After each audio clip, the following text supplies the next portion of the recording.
Hi అండి, welcome to Sandhya kitchen. ఇవాళ వచ్చేసి ఉగాది పచ్చడి అయితే పెడుతున్నానండి. అందరికీ హ్యాపీ ఉగాది. అయితే మా ఇంటి పక్కనే మామిడి చెట్టు ఉంది. మామిడికాయలు చూసారా ఎలా కాసాయో, చాలా బాగున్నాయండి. ఇప్పుడిప్పుడే వచ్చినాయి లేత పిందెలు, పెద్దవి కూడా వచ్చాయి. నేనైతే 2 లేత పిందెలు తీసుకుంటున్నాను ఉగాది పచ్చడికి. లేత పిందెలు అయితేనే బాగుంటాయి. నేనైతే 2 కోస్తున్నానండి. మీకు మామిడి చెట్టు కూడా చూపిస్తున్నాను, మామిడికాయలు ఎలా వచ్చాయా అని. పక్కనే వేప చెట్టు కూడా ఉంది, వేప పూత కూడా కోస్తున్నానండి. ఇప్పుడే లేతగా ఇగురు వస్తుంది. చూసారు కదా చెట్లు ఎంత పచ్చగా, చాలా బాగున్నాయి కదా. మాకైతే చల్లగా ఉంటుంది, బాగుంటుందండి. నీడకి ఎండాకాలం చల్లగా ఉంటుంది, బయట కూర్చున్నా కూడా బాగుంటుంది. ఇదిగోనండి వేప పూత కూడా కోస్తున్నాను. ఇప్పుడు ఈ మామిడి పిందెలు, మామిడి పూతతో నేను ఉగాది పచ్చడి అయితే చేస్తున్నానండి.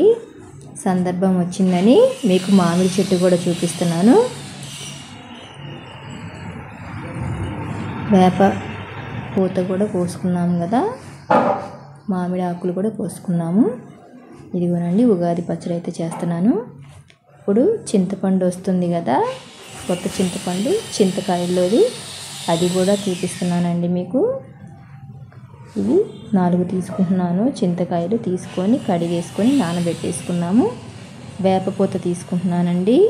ఇలాగ పువ్వులు మాత్రమే తీసుకోవాలి. తీసుకొని పువ్వులో గింజలాగా ఉంటుంది కదా, అది తీసేసుకోవాలి. ఇలా నలిపిన తర్వాత మనకి గింజలాగా వస్తుంది. గింజ వరకు తీసేసేయాలి, లేదా అది చేదుగా ఉంటుంది.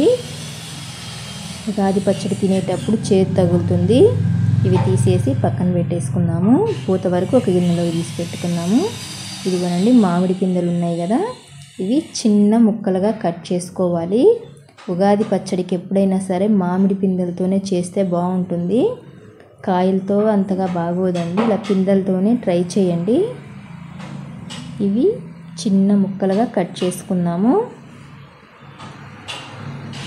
అయితే ఫ్రెండ్స్, నేను చేసే వీడియోస్ కనుక మీకు నచ్చినట్టయితే లైక్ చేయండి, సబ్స్క్రైబ్ చేయండి ఫ్రెండ్స్. ఇంత చిన్న ముక్కలుగా కట్ చేసుకున్నాము మొత్తము. ఇప్పుడు ఇవి పక్కన పెట్టేసుకున్నాము. ఇప్పుడు చింతపండు నానబెట్టేసుకున్నాము కదా, ఇది గుజ్జు తీసుకున్నాము.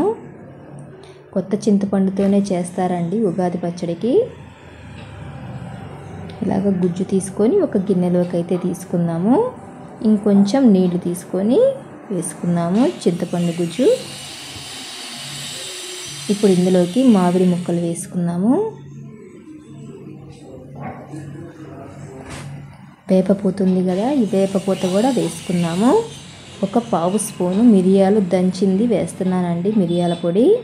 కొద్దిగా గల్లుప్పు వేస్తున్నాను, ఎక్కువగా వేసుకోకూడదు, కొద్దిగా వేసుకున్నాము. స్వీట్కి తగ్గట్టు బెల్లం అయితే 3 స్పూన్ల దాకా వేస్తున్నాను. ఇప్పుడు ఇదంతా కలిపేసుకున్నాము. బెల్లం అంతా కరిగిపోయి ఉప్పు అంతా కరిగిపోవాలి కాబట్టి స్పూన్తో కాకుండా చేత్తోనైనా కలుపుకోవచ్చు. చేత్తో కలుపుకుంటే ఈజీగా ఉంటుంది.